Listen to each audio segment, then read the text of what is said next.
locales. Veremos si dentro de poco la nueva normalidad de la que nos están hablando pensadores como Byung-Chul Han o Yuval Noah Harari nos permiten retomar esta idea de lo que era nuestro mundo hace unos meses, o será algo distinto. Algo de esto estamos avisorando. En el ámbito tecnológico todo esto nos dividió. Digamos, acá tuvimos una suerte de grieta no política, sino real tecnológica, entre los avances de la tecnología y aquellos que habíamos nacido antes de la época de las computadoras, digamos, los inmigrantes digitales y los nativos digitales, ¿no?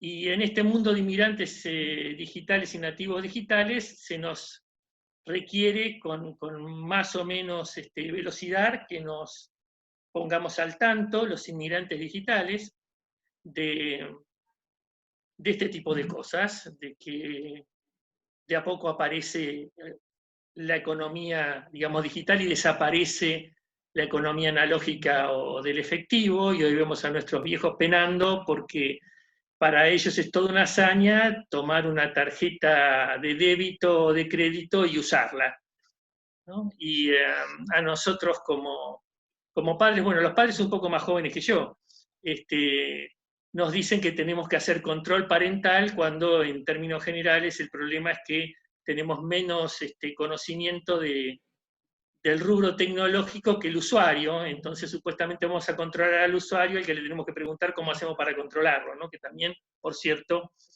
no deja de ser un problema.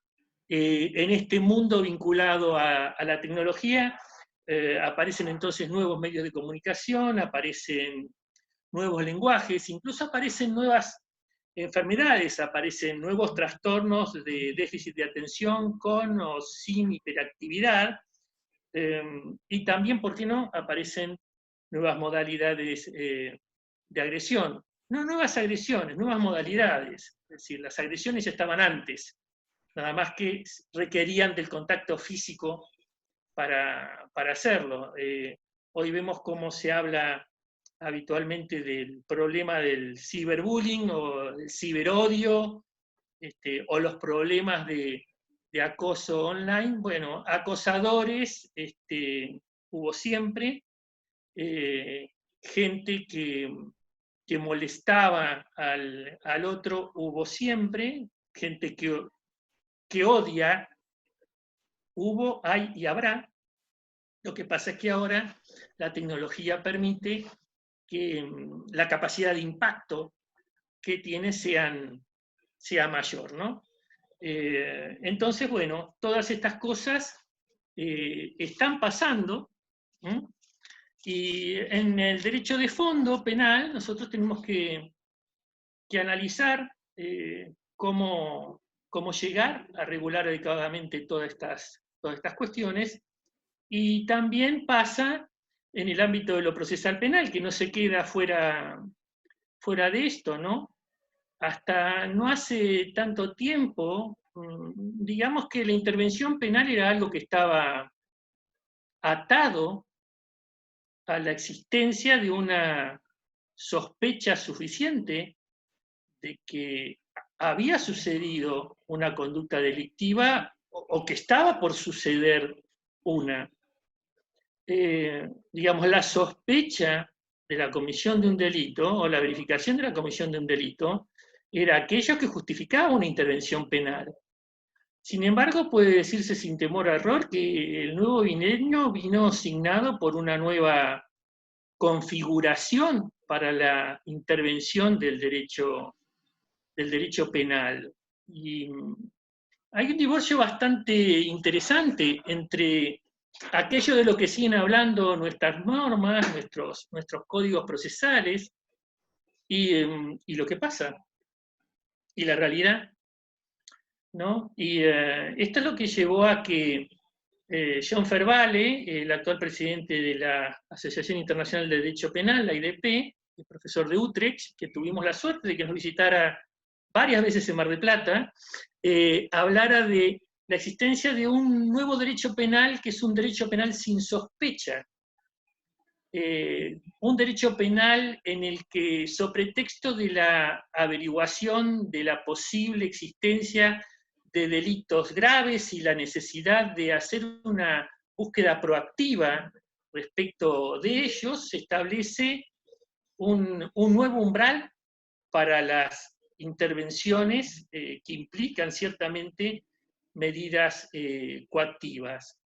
Y así vemos cómo se transforma en un lugar común el control, la recolección y el procesamiento de datos online. Hace pocas semanas, 2 o 3, recuerdo que hubo una suerte de polémica entre la repercusión en los medios de la existencia de ciberpatrullajes online por parte de la Fuerza de Seguridad del Ministerio de Seguridad de la Nación. Y la verdad que lo que se puede decir es que no fue demasiado feliz la contestación de la señora ministra, como ella misma reconoció después, en su alusión a que era necesario realizar el ciberpatrullaje para medir el humor social. La verdad que el ciberpatrullaje no sería justificable desde la perspectiva de hablar de medir el humor social, ¿no? Pero lo que no se puede ser, digamos, ingenuo, es en que no solo que el ciberpatrullaje existe aquí y en todos lados, sino que además es lógico y es necesario. Es decir, a nadie se le ocurriría que nuestros patrulleros físicos dejaran de circular por nuestras calles en prevención del delito. No nos estamos cuestionando si es razonable que la policía dé vueltas previniendo comisión de delitos o eventualmente interviniendo cuando se encuentra con ellos. Y bien, de alguna forma no puede decirse otra cosa que respecto de lo que sucede en el ciberespacio, también debe haber una tarea similar. Naturalmente debe ser una tarea que tenga unos ciertos límites, así como no dejamos que entre un policía en nuestras casas sin una orden de allanamiento. Bueno, por cierto que tampoco quien está haciendo ciberpatrullaje podría meterse directamente, por ejemplo, dentro de nuestras computadoras o en nuestras casillas de correo o en nuestros documentos o archivos o lo que fuera guardados en la nube, ¿no? O sea, una cosa es que tenga que existir ciberpatrullaje y otra cosa es cuáles son los límites para ello.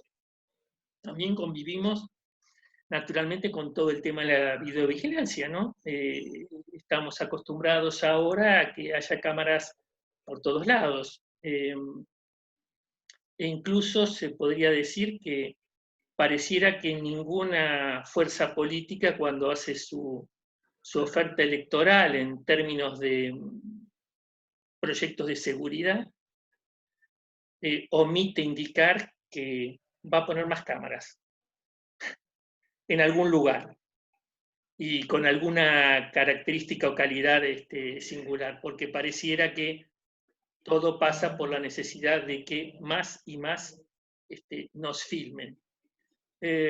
También nos estamos acostumbrando a cosas como profesionales que deben reportar actividades al Estado cumpliendo roles de policía en desmedro del secreto profesional, o que se utilicen dispositivos de detección electrónica, o empezamos a ver cómo se viene justificando e instando desde organismos internacionales a que cada vez más, complementando aquellos ciberpatrullajes, se utilicen agentes provocadores o agentes encubiertos para descubrir criminalidad que se produzca online.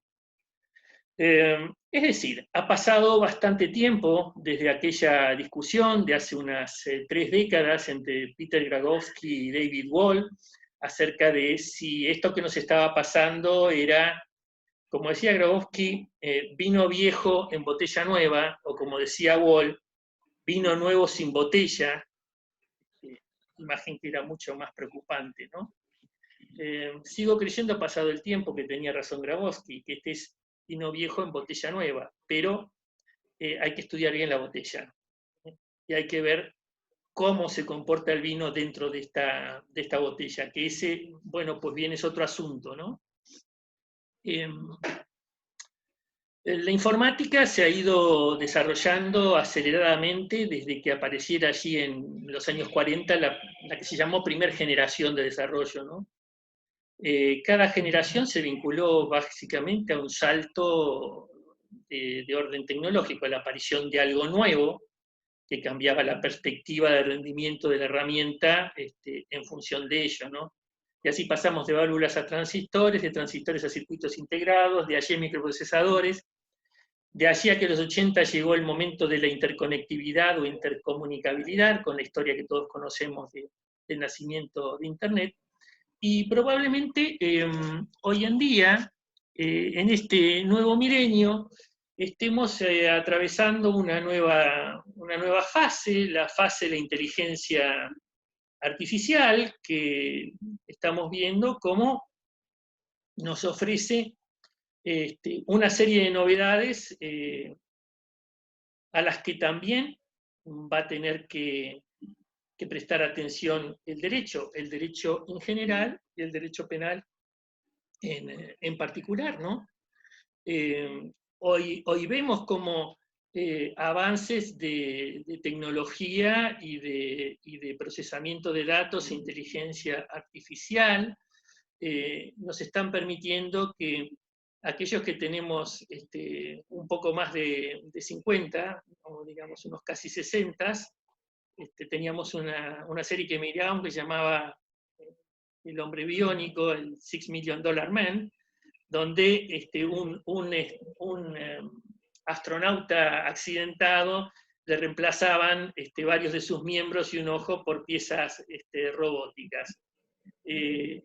Unos cuantos años después, vemos cómo hoy se está trabajando con prótesis inteligentes y estamos bastante cerca de aquel hombre nuclear, y para que estas prótesis inteligentes sean manejadas simplemente a impulso cerebral, se están desarrollando dispositivos de interfaz entre cerebro y computadora, algunos invasivos, algunos no invasivos, pero de hecho lo que se está generando es una tecnología en la que se es capaz de leer los impulsos eléctricos del cerebro y transformarlos en comandos para una pieza robotizada. De alguna manera lo que esto está poniendo de manifiesto, este tipo de interfaces, es que hay un acceso a información cerebral, y ya algunos están pensando si esto, de mano de todo lo que aportan las neurociencias, no está llevándonos a la necesidad de que se empiece a hablar una suerte de nueva generación de derechos humanos, unos derechos humanos emergentes de la era digital. Algunos hablan incluso de neuroderechos.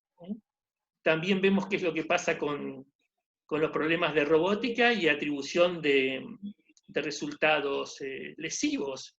Y leemos a diario cómo se están haciendo experiencias para tratar de determinar, por ejemplo, cuáles debieran ser las respuestas éticas que debiera tomar una herramienta automatizada, por ejemplo, un automóvil o un camión, frente a determinadas circunstancias.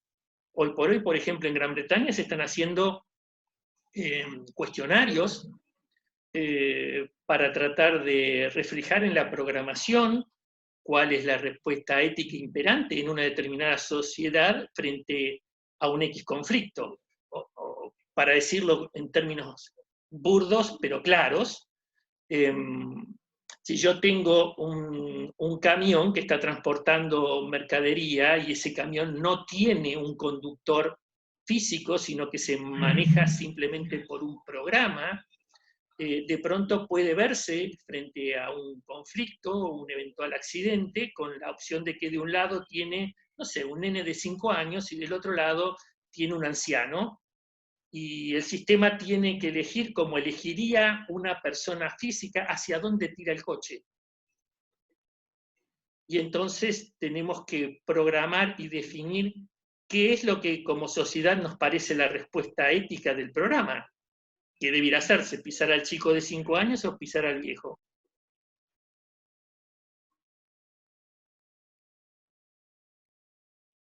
Y así se pueden y se hacen preguntas que son, por supuesto, muy incómodas. ¿Qué pasa si el chico tiene unas ciertas discapacidades y qué pasa si el viejo, por ejemplo, es un genio? ¿Qué debiéramos hacer? Es decir, la tecnología nos está confrontando constantemente y tenemos todos estos problemas por delante.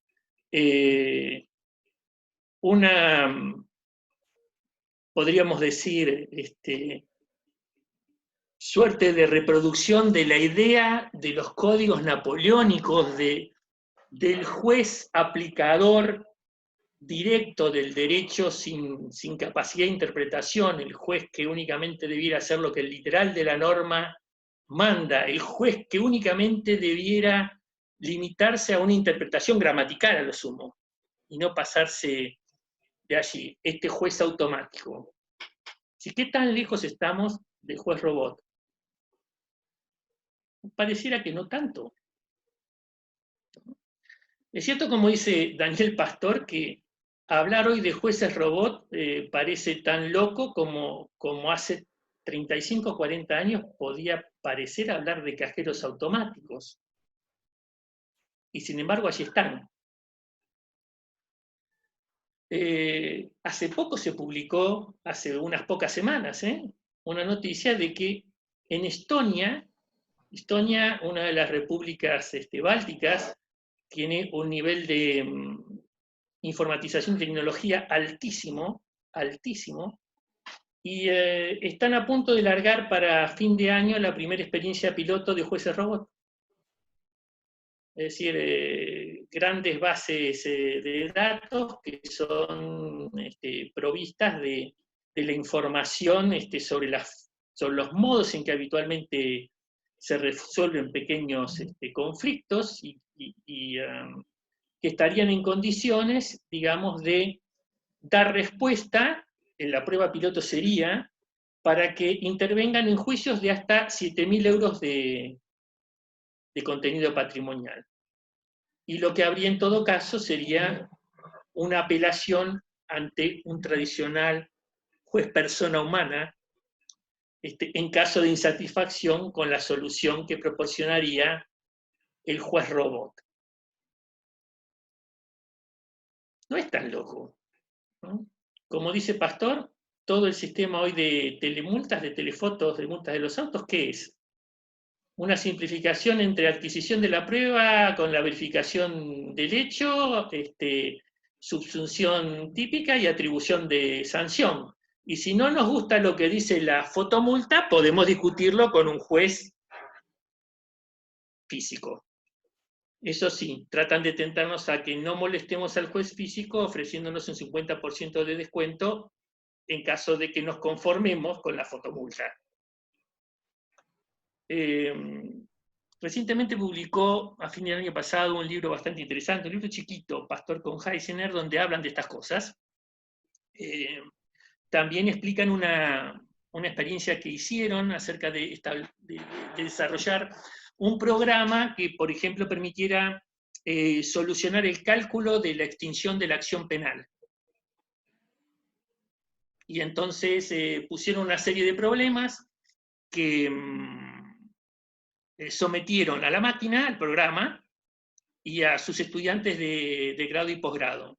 Y verificaron que la máquina era bastante más eficaz, tenía un margen de error bastante más bajo. Y ahora están trabajando en el desarrollo de un programa para que defina si corresponde o no corresponde a un caso una suspensión del juicio a prueba. Y bueno, y veremos qué pasa.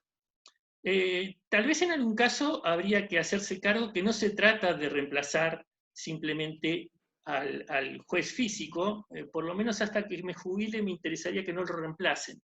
Pero más allá de eso, por cierto que podría haber herramientas de inteligencia artificial o de Big Data que ayuden a quien tiene que decidir. Algo de esto ya hay. El año pasado en Francia se prohibió la actividad de algunas compañías que estaban vendiendo un paquete de procesamiento de datos que lo que permitía era, si ustedes quieren, un súper perfeccionado forum shopping. Es decir, en base a todos los registros públicos de sentencia, podían predecir con bastante precisión, digamos, determinado asunto, cómo se resolvería en determinado juzgado. Y entonces, si vos sos litigante, ellos te cobrarían porque vos le digas, mire, yo tengo este caso, y ellos te dirían, bueno, su caso se resuelve conforme a su interés en tal juzgado. Usted tiene que ir ahí. Evite expresamente estos otros juzgados porque ahí resuelven distinto de lo que usted quiere. Bueno, eso, por protesta de los jueces franceses, ha sido prohibido en la actualidad. Pero bien, lo que interesa es darnos cuenta de que esto cambia constantemente y que bueno, y que el derecho no tiene otra que ir por detrás, ¿no? Y lo puede hacer con mayor o menor velocidad, con mayor o menor precisión. Hace unos 20 años atrás, Siber hablaba de la posibilidad de sistematizar las reformas legales subsiguientes a esas generaciones de desarrollo informático que hablé antes, del modo que ven ahí en la imagen, la protección de la privacidad en los 70, a principios de los 80, el procurar ocuparse de aquellos delitos que tenían contenido patrimonial, sobre fines de los 80, cuando se toma conciencia de que el gran negocio estaba en el software y no en el hardware, la protección de la propiedad intelectual. Luego, en algunos países, en los países centrales, se comenzaron las reformas procesales. Podríamos decir que en esto, pese a que pasa el tiempo, seguimos bastante atrasados. Todavía todo lo que tenga que ver con la adquisición, preservación y validación en juicio de la prueba en entorno digital, digamos, no estamos realmente bien. No digo que no se hagan cosas bien, porque con gran esfuerzo se procuran en distintos niveles generar protocolos y prácticas que permitan trabajar, pero en realidad nuestros códigos procesales siguen siendo bastante escuetos cuando no omiten totalmente cualquier referencia a este tipo de problemas. También hemos visto cómo el comienzo del milenio, a partir de una serie de atentados terroristas, exacerbó determinadas medidas de esas de las que toma cuenta Fervale cuando habla de ese derecho penal sin sospechas, y se establece virtualmente una suerte de panóptico tecnológico para perseguir lo que se llamó ciberterrorismo o hacktivismo. Y hoy tendríamos que ver entonces si tenemos una sexta oleada vinculada al problema de la inteligencia artificial. Por cierto que en este mundo globalizado, las cosas no se dan, digamos, con homogeneidad. Digamos, así como todos los días escuchamos durante horas que nos hablen de la pandemia y el coronavirus y cuántos casos hay en cada lado y cuántos se le mueren y cuál es el porcentaje, etc. También en esto hay diferencias notables. La población mundial actual es de alrededor de unos 7.700 millones de personas. Y el continente con mayor cantidad de población, naturalmente, es Asia, con unos 4.677 millones, lo que es lógico porque allí están los dos colosos poblacionales del mundo, que son China e India, que entre ambos reúnen casi el 37% de la población mundial. Detrás sigue África, América, Europa y la mínima población de Oceanía, ¿no? Estos 7.700 millones de personas no están conectados de igual modo, o a veces sencillamente no están conectados. Y para ellos la globalización es bastante distinta, y la ciberdelincuencia en todo caso la vivirán muy de costado como una cosa indirecta, pero no como sujetos directamente afectados. De esos 7.760 millones, unos 6.190 tienen al menos una conexión celular. Esto no quiere decir necesariamente una conexión a Internet, solo quiere decir que disponen de celulares, que no siempre son smartphones. Eso es el 70% más o menos de la población mundial. ¿Quiénes tienen acceso a Internet real? Bueno, esto crece muy rápidamente. El año pasado el crecimiento fue 7%. Y mientras que no hace tanto, en 2007, solo el 15% de la población mundial estaba conectado en forma directa a Internet. Hoy son 4.520 millones, lo que quiere decir que casi el 60% de la población mundial está conectada. Esto quiere decir que hay muchos conectados, ¿no? Pero el 40% todavía no. O sea que realmente todavía esto es muy desparejo. Se habla de que hay por lo menos 40 lenguajes que no tienen contenidos en un nivel representativo online. Hay países donde el nivel de conexión es altísimo, ¿no? El país que tiene más alto nivel de conexión en el mundo son los Emiratos Árabes Unidos. El 99% de la población está conectada. Y hay al menos unos 16 países, todos ellos integrantes, digamos, del núcleo del primer mundo, ¿no?, económico, que tienen conexiones por arriba del 90%. Por ejemplo, Dinamarca, Suecia, Suiza, Reino Unido, Holanda, Corea del Sur, Canadá, Alemania, Nueva Zelanda, Japón, España, tienen todas conexiones por arriba del 90%. Estados Unidos, por ejemplo, tiene el 88%. ¿Cuánto tenemos nosotros? El 78%. ¿Cuál es el país que tiene menos conectividad en el mundo? Burundi, el 7%. Pero hay varios países que están por debajo del 10%. Casi todos en África. Sudán, Eritrea, también por razones políticas, Corea del Norte tiene un nivel de conectividad por debajo del 10%. Y por debajo del 50% hay países con muchísima población, como India o como Nigeria, que tiene 191 millones de habitantes. Las redes sociales son accedidas entonces por unos 3.800 millones de personas, quiere decir que la mitad de la población mundial tiene contacto con las redes sociales. Y esta mitad de la población mundial que tiene contacto con las redes sociales y este 60% de la población mundial que tiene conexión con Internet, se encuentra, como estamos en estos días, pasando por una pandemia global que, entre otras cosas, ha generado que se incrementara notablemente el nivel de conectividad. Pasamos muchísimo más tiempo conectados que el que pasábamos hace poco tiempo. Y por distintas, y muchas veces por muy buenas razones, estamos haciendo esfuerzos enormes por aumentar la cantidad de gente conectada. Por ejemplo, como ahora con un propósito educativo, ¿no?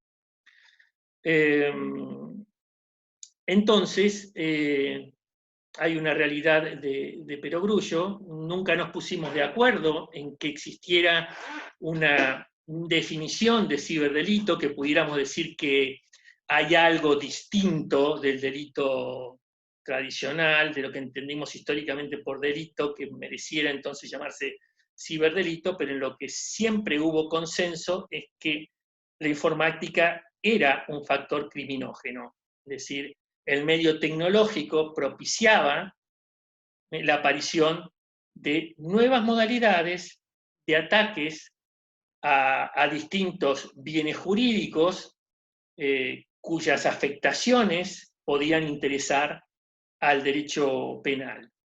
Si esto es reconocido así desde hace unos 25, 30 años que hay consenso en esta idea, bueno, en un momento en que hay mayor conectividad que nunca, esto se exacerbó. Me gustaría, antes de avanzar sobre este punto, recordar que además no solo se trata de estar conectados, sino también es interesante tomar conciencia de que se puede estar conectado, digamos, de modos muy diversos, que no necesariamente quiere decir que unos sean mejores u otros sean peores. Hace unos años, cuando se hablaba del tema de la conectividad china, no pensemos que China tiene más de 1.400 millones de habitantes, ¿no? Entonces, cuando uno mide en cantidad, no en porcentaje de conexión, el país número 1 del mundo en cantidad de conectados es China. Y desde Occidente, un poco tal vez por desconocimiento o un poco porque las cosas cambian, se solía decir que, bueno, que aunque China fuera el país que tenía mayor cantidad de gente conectada, esto no interesaba porque China tenía un tipo de conectividad que para Occidente era una conectividad muy pobre. Y no me refiero a la velocidad de la conexión, sino a que, por ejemplo, cualquier occidental que vaya a China se encontrará con que cuando toma un wifi en cualquier lado, ve que su Facebook no funciona, ni su Google, ni su Twitter, ni su Instagram, ni su YouTube. Y siendo que esto pareciera que es el centro del universo de nuestras vidas, tener conexión a esas plataformas, entonces ya bueno, entonces los chinos que no se pueden conectar a eso estarán conectados, pero es un error, digamos, porque primero que si uno va, no es cierto que no se pueda conectar, porque simplemente lo que necesita es contratar un servicio de VPN para tener acceso a las redes occidentales. O sea, vos como turista o como persona que visita el lugar, además de la conexión a las redes normales de China, contratás en adicional la conexión VPN y vas a acceder a todo tu contenido habitual. Pero ellos tienen sus propios programas y si acá usamos Google, ellos usan Baidu. Y si vos querés llamar un coche y decís no tengo Uber, tenés Didi. Y Didi es lo mismo que el Uber y funciona exactamente igual. O sea que un poco hay que superar los prejuicios y cuando uno está ahí ve que el nivel de conectividad de las personas, incluso por ahí hasta nos parece exagerado para los occidentales. Parece que no pueden sacar la vista del celular y prácticamente la superación del uso del dinero efectivo es total, ya directamente, prácticamente ni siquiera usan tarjetas de crédito.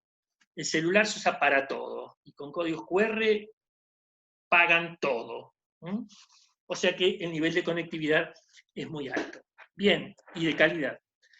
Hoy tenemos entonces mayor tiempo de conexión por el aislamiento social. Esto se traduce en teletrabajo, como muchos de nosotros en las áreas jurídicas nos hemos visto obligados a realizar, clases online, compras online, entretenimiento online, y hasta vemos que el gobierno nos dice que debemos tener sexo online, ¿no? Y así aparecen fomentando el sexting. ¿Está bien o está mal? Bueno, a ver, en realidad, aunque en algunos textos la idea del sexting ha sido, digamos, pegada a la idea del delito, en realidad el sexting es una práctica legal. Lo que es ilegal es la difusión inconsentida o no consentida de imágenes de contenido sexual que se compartieron con consentimiento entre quienes hicieron su práctica de sexting. Es decir, la idea de compartir contenidos audiovisuales o textos en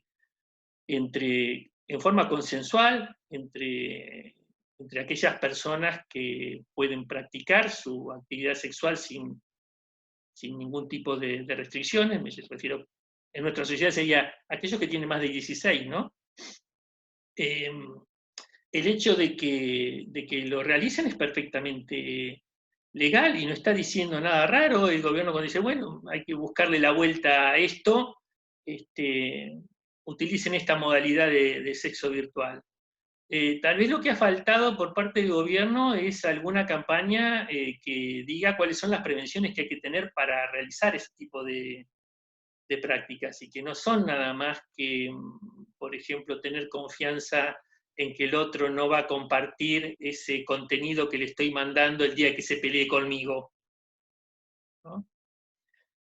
Sino que hay hasta consejos muy sencillos, como por ejemplo no mostrar el rostro, para tratar de que no sea tan fácil de individualizar, ni que te dañe la imagen que se transfiere cuando se difunde en forma no consentida. Pero, en fin, bueno, después volvemos en todo caso sobre esto, pero hoy, entre otras cosas, bueno, el mayor tiempo en todo este tipo de actividades. Y claro que esto da mayores ocasiones para la ciberdelincuencia, tanto de contenido patrimonial. Todos los días en los medios nos están informando cómo se han disparado la cantidad de defraudaciones online, porque claro, lo que se han disparado son las ventas online, los robos de identidad, y también aquellos delitos que son contra la intimidad o que afecten otro tipo de bienes jurídicos, como el honor, la libertad sexual, la salud pública, etc.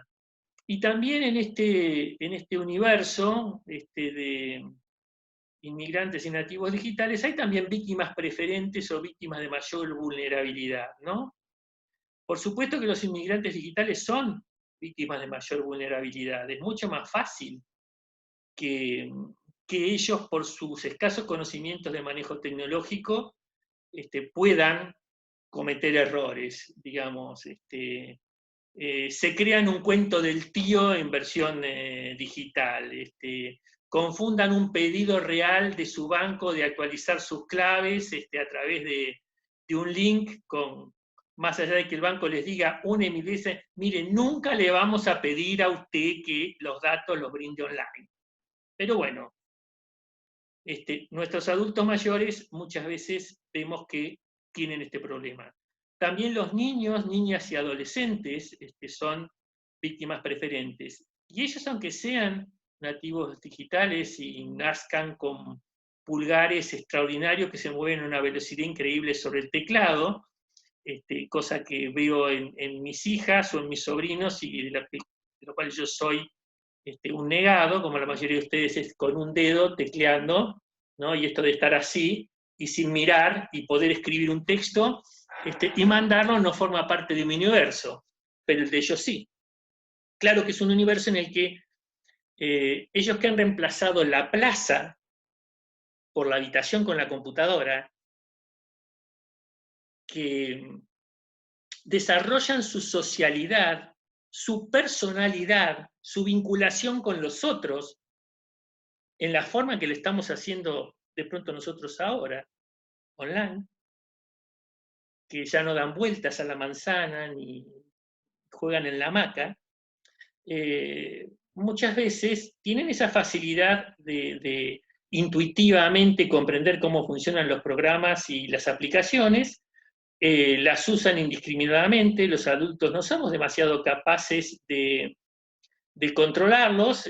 Los chicos se van y se esconden en una habitación y no salen de ahí por horas, y nos preocuparía con quién dan vueltas si estuvieran caminando por la calle, pero estamos muy tranquilos porque están en la habitación, cuando a veces en la habitación están en una situación de muchísima mayor inseguridad que la que tendrían en la calle, esa calle que nos da miedo.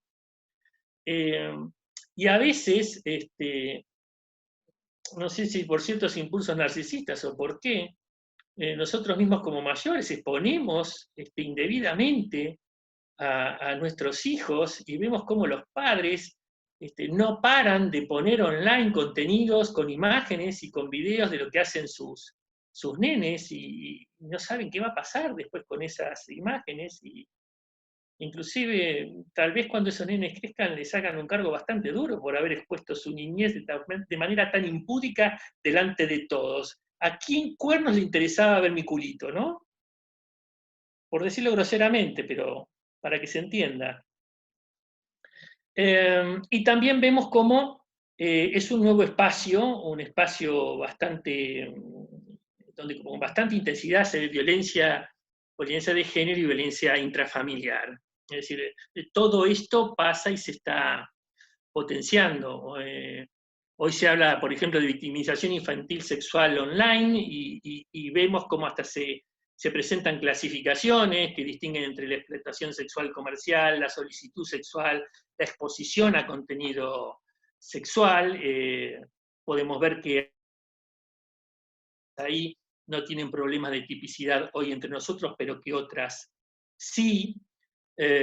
Vemos cómo se había industria incluso del turismo sexual, donde incluso se podía advertir cómo iban cambiando los países receptores mientras se seguían manteniendo los países efectores y cómo se seguía manteniendo esa política conforme la que exclusivamente de los países receptores y no de los países efectores.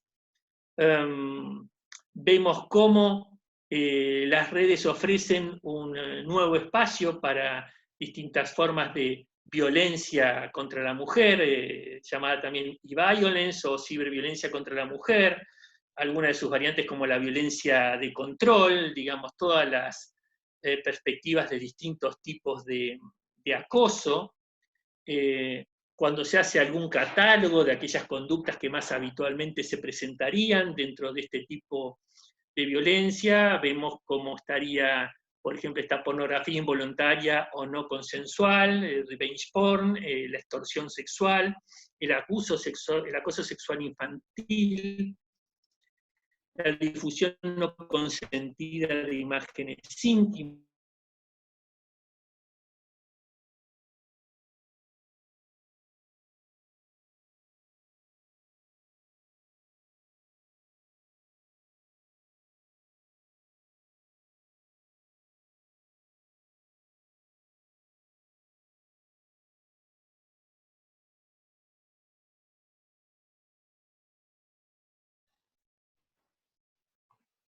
Parece que se le cortó a Marcelo la conexión.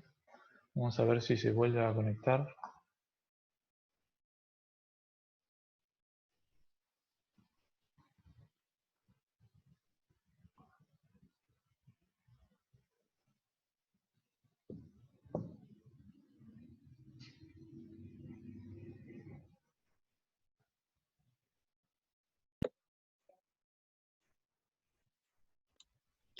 Veníamos bien, qué pena, ¿no? Venimos bien.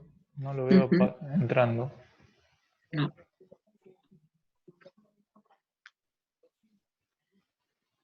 Tampoco le anda el teléfono. Ahí está. No, ¿sí? Ahí me contestó.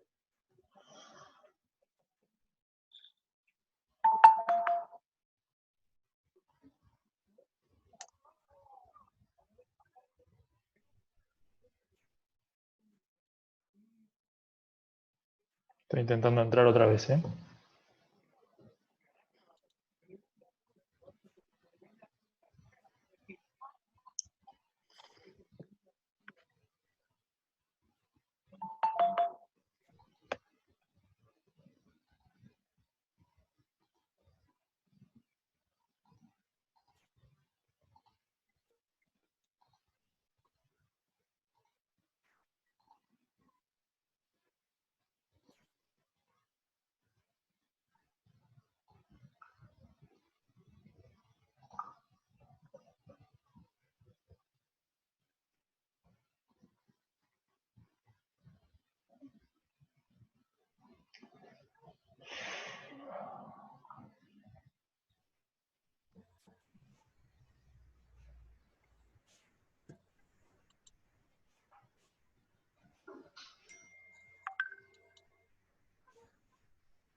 Ahí está entrando otra vez, ¿eh? Disculpen.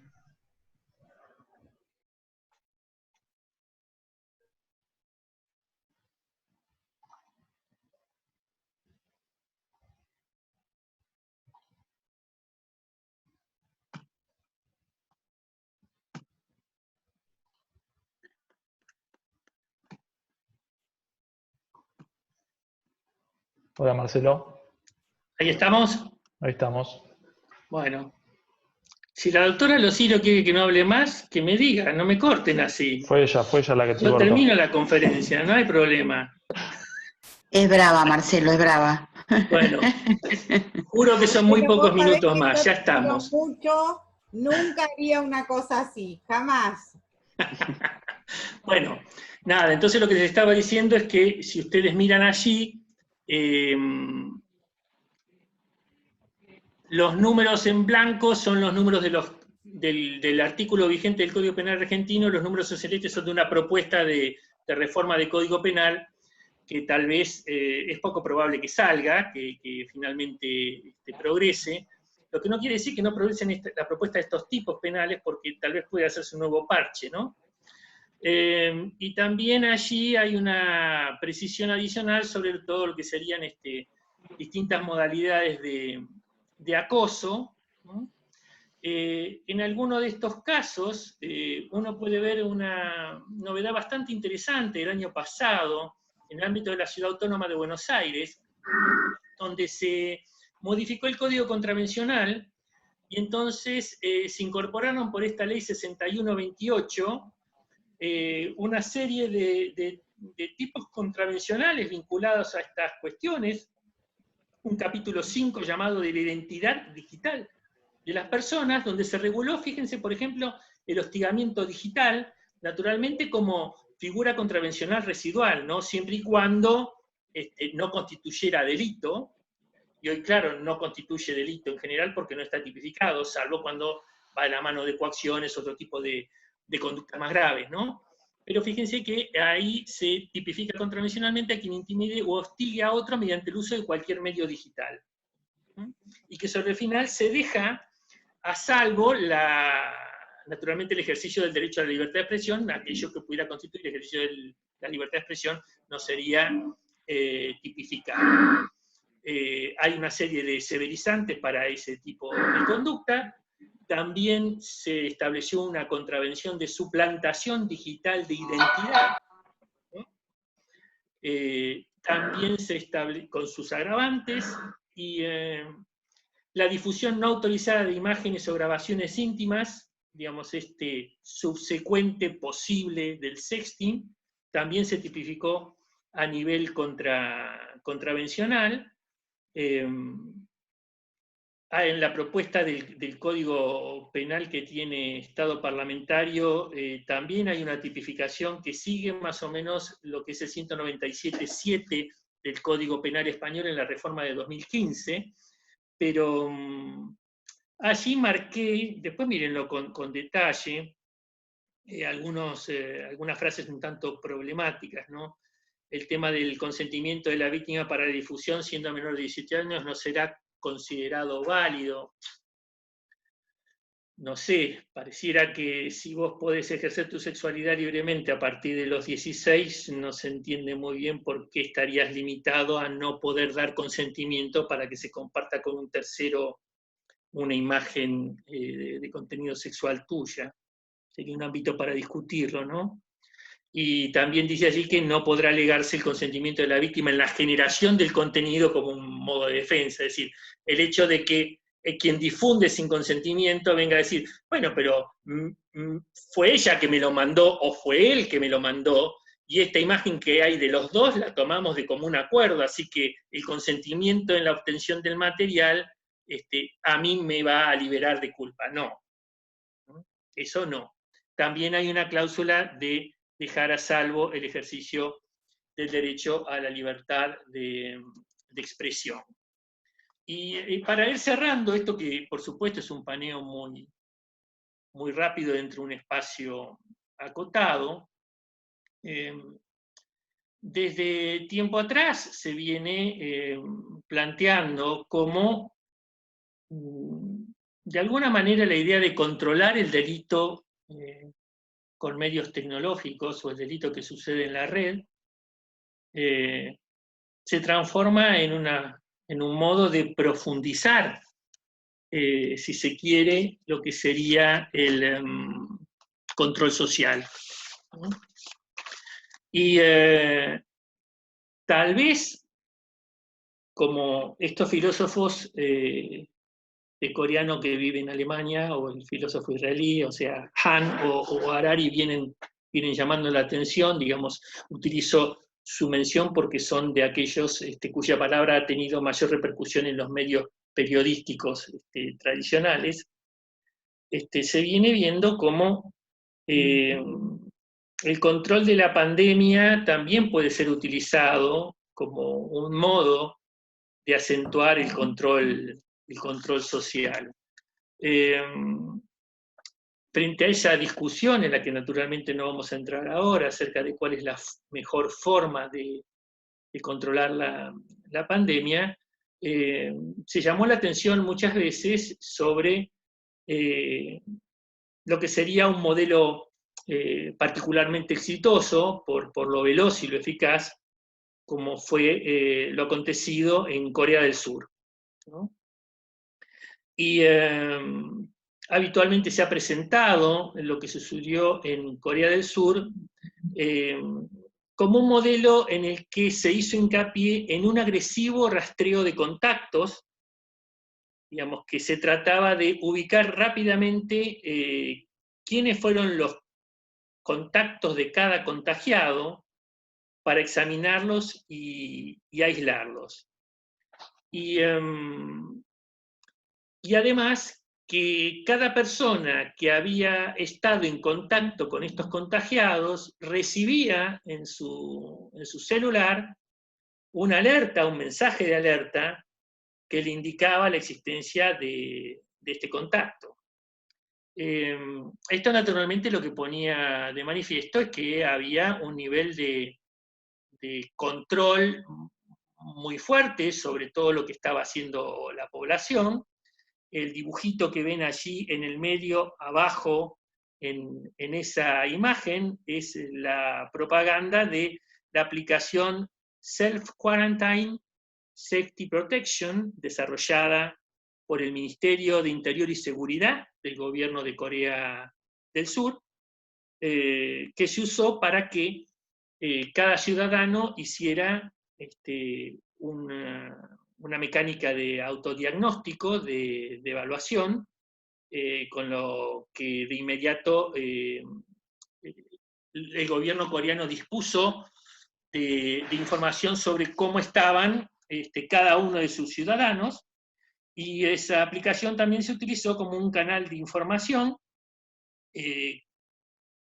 a través de un monitoreo por geolocalización, en el que, entre otras cosas, si el contagiado se alejaba del lugar donde tenía que realizar la cuarentena, de inmediato se le daba una alerta a la autoridad que controlaba la zona para que lo devolviera a cuarentena, se le impusieran las sanciones y multas que correspondieran, y además, para poder circular, esa misma aplicación era la que brindaba el permiso de circulación vía un código QR móvil, ¿no? Esto no es otra cosa que el modelo que ha tomado no solo nuestro gobierno, sino muchos estados en Occidente. Cuidar es una aplicación que básicamente sigue este modelo coreano, nada más que es un modelo muchísimo menos agresivo, por lo menos en lo que se ha explicado hasta ahora, que el coreano o que el propio chino, en los que se tiene que utilizar la aplicación obligatoria e ineludiblemente, donde te pueden sancionar simplemente porque te pesquen fuera de tu casa sin el celular, digamos, tratando de evadir la geolocalización o de brindar la falsa impresión al Estado de que vos estás donde tenés que estar. Cuidar, que ha sido desarrollada básicamente por un grupo de instituciones nucleadas a través del Ministerio de Salud, tiene también esta función de autotest, pero es voluntaria, digamos, salvo los que llegan al país, los que son portadores de COVID o los contactos estrechos de COVID. Es cierto que también esta voluntariedad es un poco relativa cuando ahora lo que es el certificado único habilitante de circulación se tiene que obtener a través de esta aplicación. O sea que si soy un trabajador habilitado para trabajar, mi permiso de circulación se obtiene a través de Cuidar, por lo que ya no se trata tanto de que quiera o no quiera usar Cuidar, es que si no la uso, no tengo cómo mostrar mi habilitación para circular. Se indica allí, en esta aplicación voluntaria, que uno consiente o autoriza que los datos que se obtienen a partir de la aplicación sean procesados y puestos a disposición de la Secretaría de Innovación Pública de la Jefatura de Gabinete, y a través de ella hacia los distintos comités operativos de emergencia provinciales y las autoridades sanitarias del país. En cuanto a la geolocalización, se ha insistido en hacer notar que la geolocalización se produce solo cuando se hace el autotest. Realmente no sé si es así. En el caso de la coreana, la geolocalización era constante. Quiero también, con esto, no llamar la atención indebidamente sobre el supuesto problema de la geolocalización. Yo creo que la geolocalización es un problema, pero tampoco le quiero dar una dimensión mayor de la que tiene, en el sentido de que vemos que ahora hay gente que se está cortando las venas preocupada por la afectación de la libertad que tendría este seguimiento geolocalizado, y no tiene el más mínimo problema en estar todo el día geolocalizado por Google Maps. O ir a un café y que no tardaste 15 segundos que saliste de la puerta, donde te aparece un mensaje diciéndote: ¿y qué opinas de este café? Ayúdanos a que otros usuarios de Google Maps te lo digan. Y le pones 1, 2, 3, 4 estrellas y no estás preocupado porque una compañía privada esté sabiendo todo el tiempo dónde estás, qué estás haciendo, qué estás consumiendo, dónde vas. Es más, colaborás en que tenga cada vez más información tuya, ¿no? Entonces las cosas en su lugar. Si nos preocupa, nos debiera preocupar y tratar de crear conciencia en todo nivel. Ni para los privados, ni para los públicos. Porque los privados también comercian con nuestra información. Y por más que digan que no, sabemos que no es así. Y por supuesto, que el Estado disponga de ese nivel de información también es preocupante, ¿no? Y nos dicen que estamos frente a una aplicación que respeta las reglas de protección de datos personales y que, bueno, se va a excluir todo uso indebido más allá de aquel necesario para la crisis sanitaria. Pero lo cierto es que la crisis sanitaria está facilitando ciertamente que se incremente el control social. Y aquí ya prometo que estoy terminando. Retomo una cosa que repito incesantemente desde hace mucho tiempo, porque fíjese que la obra de Rodotà, Tecnopolítica, ya tiene un poco más de 20 años. Aquello que hace 20 años marcaba Rodotà, creo que sigue estando plenamente vigente. En Tecnopolítica, él decía que la era digital, que ya en ese momento estaba vislumbrando, que iba a obligar a repensar muchas cosas. Y él decía: en función de la tecnología debemos repensar la organización social, la democracia, la tecnología, la privacidad, la libertad. Y concedía que no era que hubiera una carencia absoluta de pensamiento acerca de ello. Pero decía, en general lo que se ve es una aproximación bastante superficial, carente de profundidad y acrítica. Por eso él usaba la imagen de una visión ingenuamente feliz, ¿no? Esto con remisión a la obra de Aldous Huxley, en español, Un mundo feliz, A Brave New World, el título original de de la novela, que por supuesto es una novela que hay que leer. Y el ejemplo que él utilizaba en ese momento, o el que se nos planteaba más evidente, era el de la brecha digital, de la que ya hablamos con el nivel de conectividad, ¿no? La brecha digital, la diferencia entre la posibilidad de acceder o no acceder, que ya se veía con claridad en ese momento y que vemos que hoy es 60-40, sigue siendo muy amplia la brecha digital, hemos visto cómo pugnaron dos formas de tratar de superarla, ¿no? Una visión, digamos, si se quiere, de los países centrales, la de Nicolás Negroponte, hay que generar conectividad. Lo que hay que es darle una máquina a cada uno y que se conecte. Y del otro lado, una visión crítica que dice, no se trata nada más de conectarse, es conectarse a qué cosa, a qué contenidos. No me interesa la conexión por la simple circunstancia de conectarme, porque la conexión exclusivamente a contenidos que no controlo ni produzco es colonización cultural, digamos, es profundizarla. Yo necesito conectarme, pero garantizando que aquello en lo que me conecto recibe mis contenidos, expresa mi cultura, tiene mi lengua, ¿no? Entonces, la visión ingenuamente feliz hay que conectar, y la visión crítica, no de cualquier modo. Bien, la pandemia y la nueva normalidad tal vez nos enfrenten de nuevo a esto, ¿no? Y por supuesto, yo no soy una persona que tenga la capacidad de vislumbrar cómo será esta nueva normalidad. Y solo puedo decir que estoy leyendo gente muy inteligente que está diciendo cosas que deben alertarnos, ¿no? que hay que pensarlo, que no sigamos con la visión que decía Rodotà, ingenuamente feliz de lo que nos está pasando.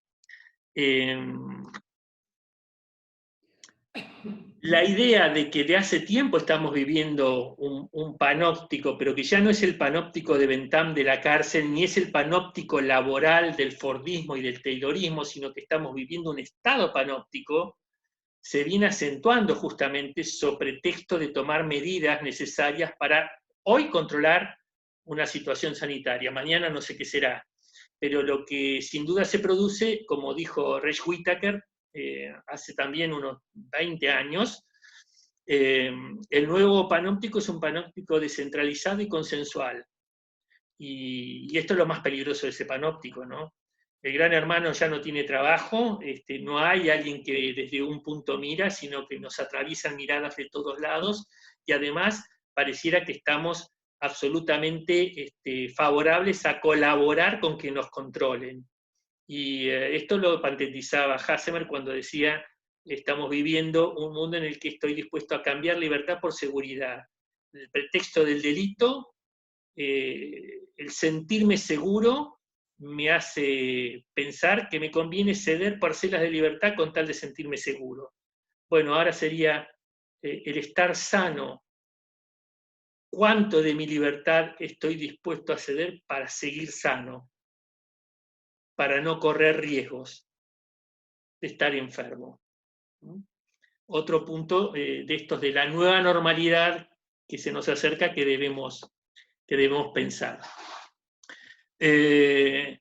Hoy entonces vemos esta preocupación en muchos casos por preservar nuestro espacio de libertad, nuestro espacio de intimidad, y se da en este mundo de la extimidad, ¿no? En este mundo donde parece que si no compartimos cada evento que vivimos con los demás, no estamos en el mundo, ¿no? Antes tomarse un café con un pedazo de torta era un momento de disfrute personal. Ahora parece que no puedo pedir un café y una torta si no es para sacarle una foto y subirlo en Facebook, en Twitter, en Tinder, en lo que quieran. Acá estoy, soy yo una persona feliz que comparte torta. Preocuparse por la intimidad, como decía Humberto Eco, en la época de la intimidad es una gran paradoja, ¿no?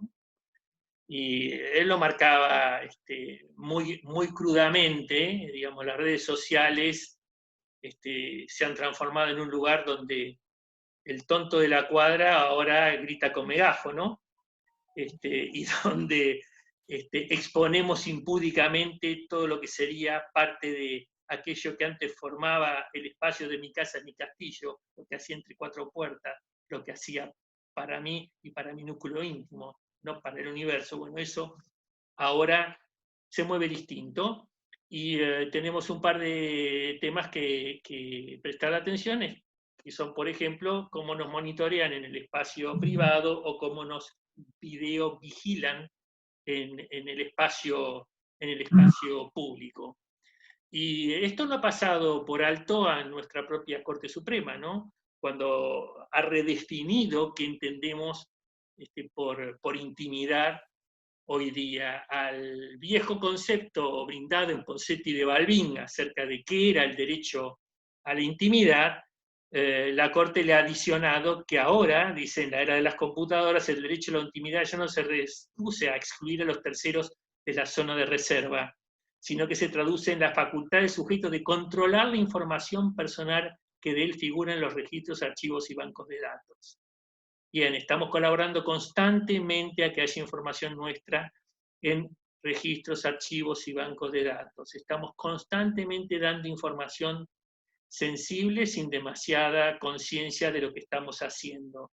Y ya vemos cómo se da el caso de que tenemos que empezar a invocar una suerte de derecho al olvido para que el procesamiento indiscriminado de datos y que aquello que hice hace 40 años no me siga persiguiendo hasta el día que muera. La reincidencia no se puede informar después de 10 años, pero la foto estúpida que me saqué hace 30 seguirá surgiendo una y otra vez de los archivos para que tenga que seguir dando explicaciones. Bueno, de eso se trata. Así que, digamos que en esta era de la extimidad cerraríamos esta charla diciendo, como dice ese cartel, antes de apretar mandar, de dar el enter, hay que pensar, ¿no? Así que nada, con esto damos por cerrada la charla y quedo abierto, si alguno todavía sigue despierto, a las preguntas. Muchísimas gracias, Marcelo. Les pido por favor a los participantes que si quieren hacer preguntas me lo pidan por chat, así les puedo habilitar el micrófono. Igual creo que ya se los habilité para que puedan desactivarlos solos, o activarlos solos, mejor dicho.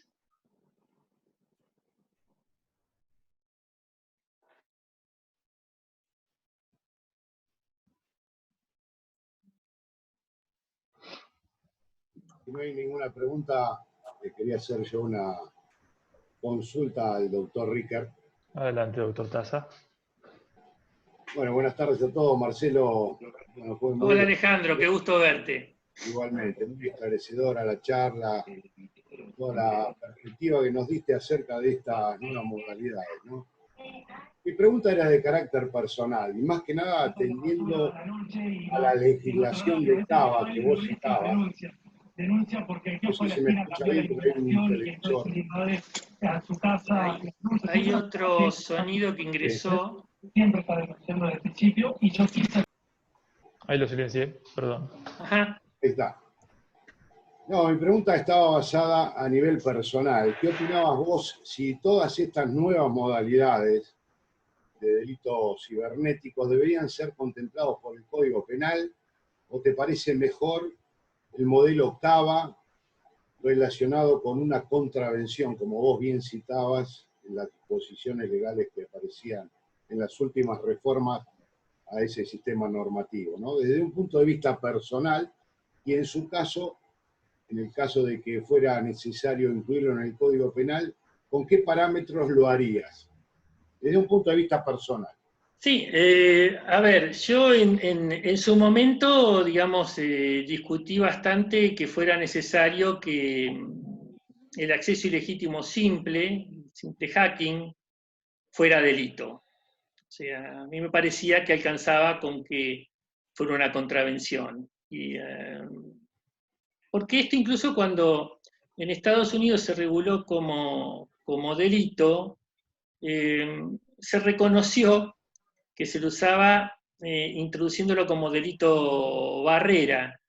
Digamos, si yo no podía probar que el que había entrado había realizado alguna cosa más, sacar información, alterarla, etc., lo usaba como una suerte de delito barrera de contención al revés, digamos.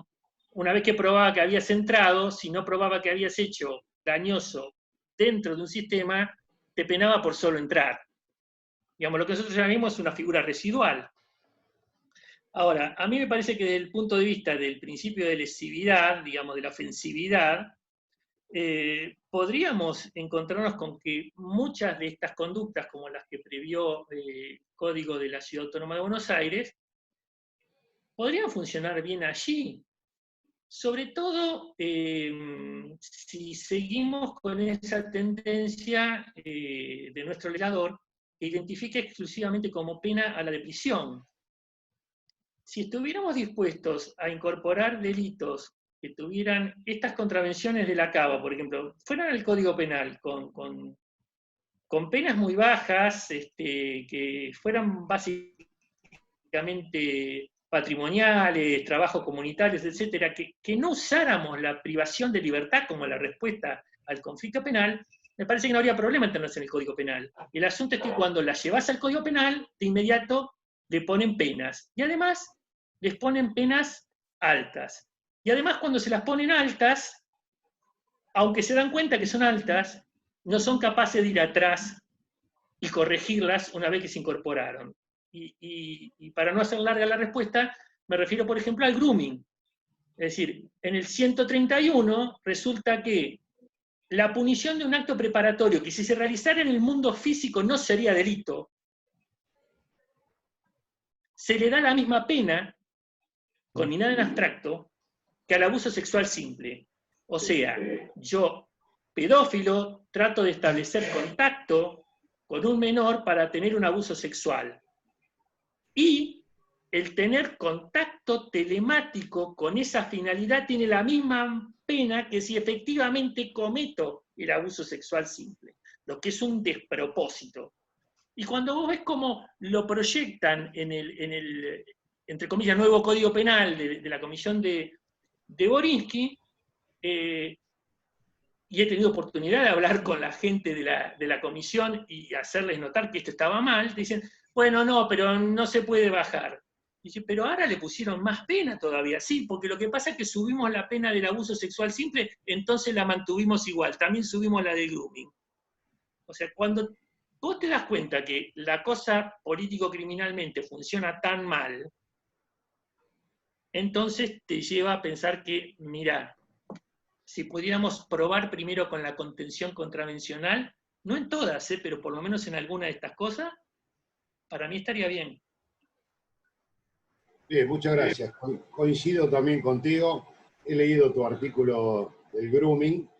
Coincidimos en esto también y hemos marcado esa diferencia, ¿no?, entre el acto preparatorio y el delito consumado con una misma pena. Así que gracias, te felicito por tu exposición muy clara. Bueno, muchas gracias, Alejandro. Un gran abrazo. Igualmente. Marcelo, ¿me permites una pregunta? Sí, ¿cómo no? Gracias, desde Perú. Quiero consultarte desde un Perú. tema. Hoy tuve una muy Sí. mala noticia desde Perú. Falleció el pasó? querido Felipe Villavicencio Terreros, un gran maestro de Lima. Oye, nos ha sorprendido, Marcelo, si lo has conocido, mi colega en la misma universidad, dictamos la cátedra ahí. Sí, claro, estuve un par de veces en Lima con él, una bellísima persona. Hizo Entrañable su doctorado en la persona Universidad de Buenos Aires, era discípulo de Zaffaroni. Así es, muy amigo y discípulo de Eugenio Raúl, a quien también le tenemos mucho cariño aquí, y siempre las veces que podemos estar en Costa Rica lo visitamos, o donde podemos encontrarlo. Marcelo, muchas gracias por tu conferencia. Bueno, muchas gracias a vos por estar presente. ¿Y cuál sería la pregunta, si es que hay alguna?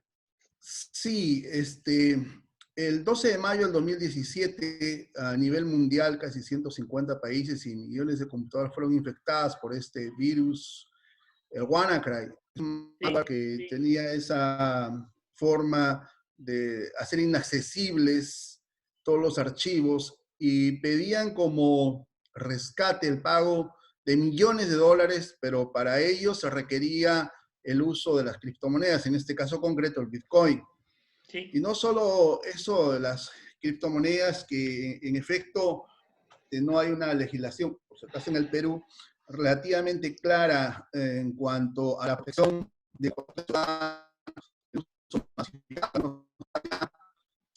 de que nos pone en un nuevo escenario de lavado de activos, ¿no? Un escenario letal de lavado de activos a nivel mundial y poco se ha podido combatir.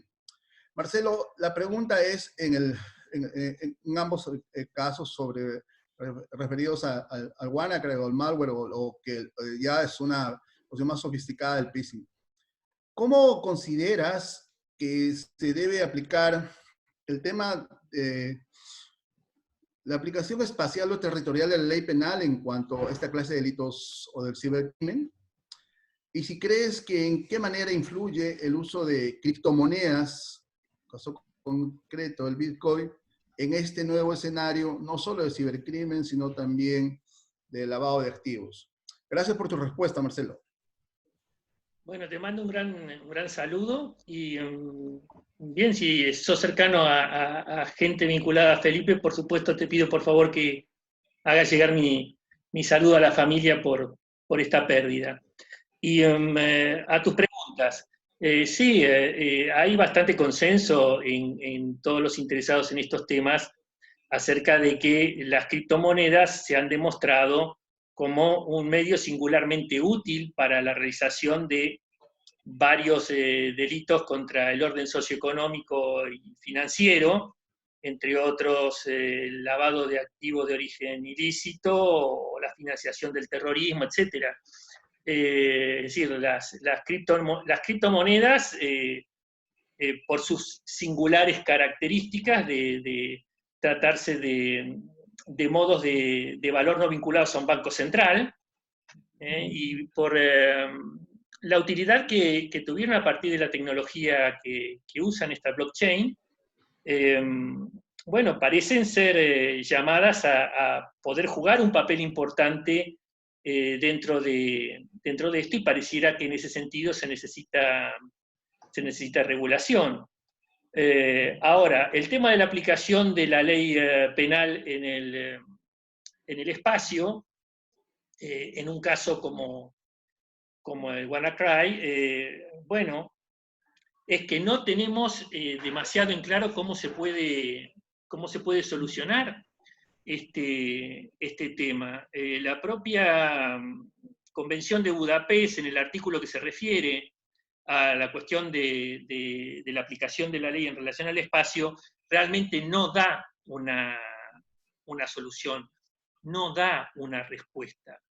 Y en general, que era un tema bastante sencillo, determinar cuál era la ley aplicable, ¿no? La del espacio, la del interés, la de la nacionalidad, la universal, los principios tradicionales de esta cuestión, hoy no están definidos. Por un lado, se podría decir que habría un cierto enfrentamiento entre dos miradas. Una mirada que sería la mirada de los países más desarrollados, los que tienen un mayor avance no solo económico, sino tecnológico, y que un poco a la usanza del criterio norteamericano, buscan ser los que atraen el conflicto, los que atraen la solución del caso sobre la base del punto de contacto. O sea, bastaría comprobar un punto de contacto para que yo reclame para mi jurisdicción el caso. Y en esto, como la gran mayoría de los grandes nodos siguen estando dentro del territorio norteamericano, uno diría, bueno, ellos pueden llamar un alojamiento, un pasaje por un nodo podría ser un punto de contacto suficiente. De tal manera que estarían en condiciones de, bajo este criterio tan amplio, de chupar todos los casos, como una suerte de fuero de atracción. Y por otro lado, quienes dicen, no, pará, esto no es así, porque serías una suerte de interventor de casos en los que hay afectados intereses nuestros, que tendremos menos poder económico, tendremos menos desarrollo tecnológico, pero esto que pasó afectó aquí. El problema es que esto sigue siendo algo sin respuesta clara, ¿no? Así como el WannaCry se puede plantear sin necesidad que sea un virus, cualquiera de los grandes procedimientos que hemos conocido de redes de pedofilia. Y entonces vos empezás con lo mismo. A ver, ¿cuál es el juez competente? El juez del lugar donde se documentó ese abuso sexual infantil, el juez del lugar donde está la computadora desde la que se lo subió a la nube, el juez del lugar donde están los servidores de la nube, qué sé yo, Irlanda o Islandia, donde hay grandes servidores por cuestión simplemente de temperatura, porque es frío, el juez del lugar donde está cada uno de los usuarios que accedieron, que pueden ser miles, en cientos de lugares, al contenido. El juez que previno. Realmente el problema es que no tenemos una respuesta clara, por lo menos todavía, a este tipo de problemas. Así que nada, creo que con bastante insatisfacción te doy mi respuesta, que es no sé. No, Gracias, está Marcelo. bien. Muy gentil, Marcelo. Muy amable. El doctor Gustavo Marceliak tiene una pregunta para vos, Marcelo. Bueno, hola Gustavo, buenas tardes. Hola Marcelo, buenas tardes. Antes que nada quería felicitarte por la charla. La verdad que fue muy, muy clara y abarcativa. La pregunta la inquietud que tengo va más por el lado de la utilización del ciberespacio como lugar para recopilación y resguardo de pruebas, ¿no? Que como lugar de comisión de delitos. Y desde este punto de vista, en realidad me preocupa o me llama la atención que por ahí no se piense en el ciberespacio desde ese punto de vista. Es decir, ¿por qué el Estado todavía no ha, ejemplo, incorporado dentro de los cuerpos de investigaciones con los que cuenta, fiscalías, por ejemplo, es decir, que tiene auxiliares técnicos, no designar más personas técnicas en computación, ¿no es cierto? Que sería una manera de recopilar información, por lo pronto de movida, a través de la información pública que circula en el ciberespacio, y luego a partir de la venia judicial de poder ir más allá, incluso resguardando información que eventualmente luego puede intentar secuestrarse en un allanamiento, pero por lo menos tenerla resguardada para evitar destrucción, por ejemplo, de prueba. Entonces, la pregunta que te hago es, si sabés, si el Estado está trabajando en esto, si se están armando cuerpos de investigación que permitan profundizar lo que tiene que ver con la recopilación y la protección de evidencia a través del ciberespacio, y si es así, ¿dónde? Si está dependiendo de la policía, si depende del Poder Judicial. Esa es mi inquietud más que nada. Mirá, lo único que tengo conocimiento es que hay una cantidad bastante importante de iniciativas en distintos lugares del país tendiente a armar equipos especializados para esto. Se han hecho unidades fiscales de ciberdelitos recientemente en Córdoba, en La Rioja. El Poder Judicial de la Ciudad Autónoma tiene también unidades, la propia Procuración General de la Nación tiene unidades, se brindan capacitaciones, se hacen cosas. Si bien no se puede, por lo menos yo creo que no se avanzó lo que se debiera en esto, hay muchas cosas que se están haciendo. La articulación de la red 24/7 que impone el convenio de Budapest es funcional, y en realidad quienes trabajan este tipo de hechos desde el punto de vista de la investigación, que no es mi caso, tienen muchísimo más en claro hoy una serie de exigencias que se siguen para la obtención de pruebas. Recuerdo haber escuchado hace poco a Solín, el fiscal, digamos, fiscal general a cargo de la Unidad de Ciberdelitos de Procuración General de la Nación, explicando cómo ellos tienen articulados la forma en que se debe pedir la información. Yo te diría que hoy día la idea esa que teníamos de antes del allanamiento, acá no se necesita allanar en general nada. Es decir, el allanamiento ese para ir a secuestrar una computadora, bueno, no digo que no sea útil en algunos casos, pero hoy en muchísimos supuestos en investigación se trata de información que está en la nube, y en realidad de lo que se trata es de gestionar los oficios internacionales de colaboración que nos proporcionen la información que nos interesa, que no está en esta computadora que está en esta casa, sino que está en otro lado. Entonces hay que buscarlo en otro lado. Y para todo eso se está trabajando bastante en estandarizar formas de trabajo. Y un poco el que por fuera de ello tuviera que requerir información, hoy lo que se sugiere es, bueno, tratar de comunicarte con esta gente, con la gente que está a cargo de estas unidades de investigación, que son un poco las que pueden brindar la orientación de cómo se debe pedir la colaboración internacional para obtener esa prueba que como insisto, no está en general acá. Está en otro lado, está fuera del país.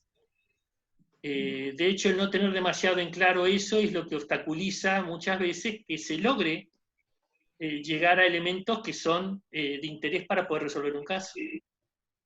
Así que eso. Bien. Bueno, muchas gracias, Marcelo. No, por favor. ¿Alguien más quiere participar?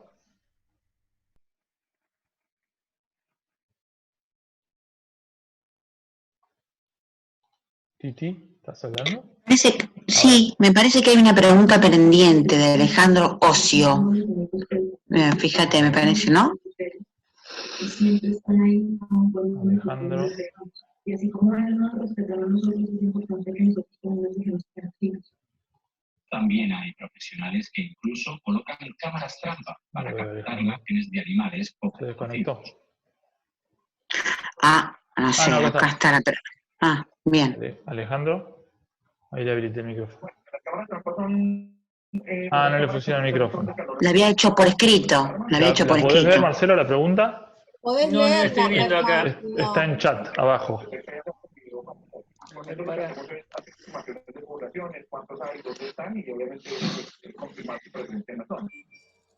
Todas las imágenes realizadas por el equipo de La pregunta la hizo Alejandro Ocio.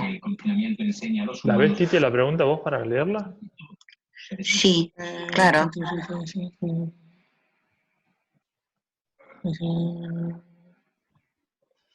La nueva ontología de la acción posible ya no solamente humana, especialmente humana.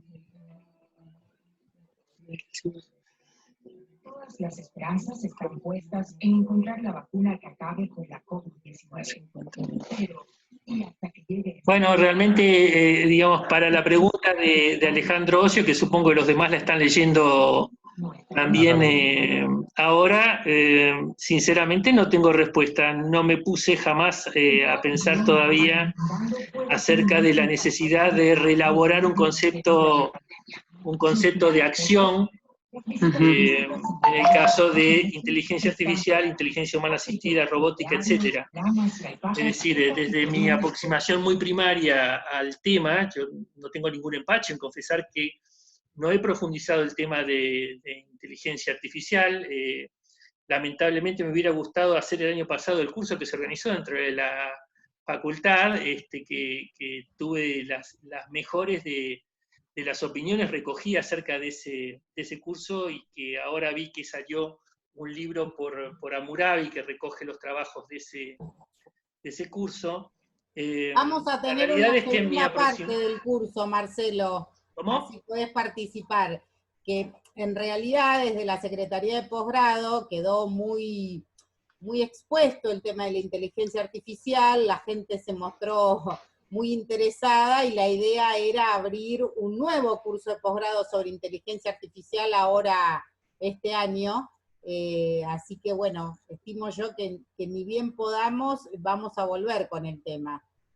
A ver, el tema es un tema de sumo interés hoy día y de hecho la IDP, la Asociación Internacional de Derecho Penal, está elaborando ahora los cuestionarios con miras a la realización del próximo Congreso Mundial de Derecho Penal dentro de 4 años y digamos, ustedes saben que estos son una serie de encuentros previos que culminan en la reunión. El año pasado fue la de Roma y 5 años antes la de Río de Janeiro, no sé dónde será la próxima, pero inteligencia artificial y derecho penal es el tema. O sea, esto es lo que va a haber que prestar la atención ahora. En mi primera visión muy superficial de la cuestión, hasta ahora me parece que el tema podría ir solucionándose a partir de que quien en el fondo cargaría con la responsabilidad, en todo caso desplegaría aquello que, entre comillas, sería acción, entre comillas, porque hasta ahora, en nuestra teoría del delito, la acción es un quehacer voluntario final, ¿no? La acción es conducta humana. El movimiento de una máquina robótica no es acción humana. En todo caso, lo que tendríamos que ver es si aquel movimiento robotizado que se debe a una programación que alguien hizo, le es atribuible. Digamos, si ese resultado le es atribuible, le genera responsabilidad. Entonces, no sé si se trataría tanto de modificar el concepto de acción como de precisar los elementos que realiza la inteligencia artificial o, en este caso, una herramienta robotizada. Así que bueno, esa es la diría respuesta para Alejandro Osorio. Y no sé, si no hay ninguna pregunta más. No, Marcelo, no hay ninguna pregunta más por el momento. Bueno, nada, entonces les agradezco muchísimo a todos su presencia, espero que les haya sido de alguna utilidad. Les saludo y nos seguimos viendo como siempre cada tanto en alguna actividad de nuestra Secretaría de Posgrado. Gracias, Marcelo, en nombre de la Facultad de Derecho, de la Secretaría, de la Unidad de Graduados. La verdad que es un placer escucharte. Dentro de poco seguramente nos volveremos a ver con algún otro tema tan interesante tuyo. Y bueno, por ahí también contarles que motivo de toda esta situación, ahora en la facultad también tenemos nuestro propio canal de YouTube, entonces todos aquellos que no pudieron conectarse en vivo a escuchar tu charla, van a tener, si vos no das la autorización correspondiente, lógico, ¿no? Van a tener la posibilidad de verla en el canal en otro momento. Y por último recordarles que mañana tenemos la interesante charla en cuanto al panel de Derecho Constitucional, así que bueno, quedan todos formalmente invitados. Muy bien, por supuesto que no hay ningún problema para que sigas torturando a los que se quieran torturar en el canal de YouTube. Yo no obligo a nadie a que lo mire, así que si lo mira, es problema de él. Y nada, bueno, un gran saludo a todos, muchas gracias por su atención y seguimos en contacto. Buenas noches. Buenas noches. Gracias, gracias. Hasta luego a todos. Gracias a todos, buenas Germán, noches. por tu colaboración. No, perdón, fue todo medio desastroso, pero bueno. Los No, problemas de la gracias. conectividad.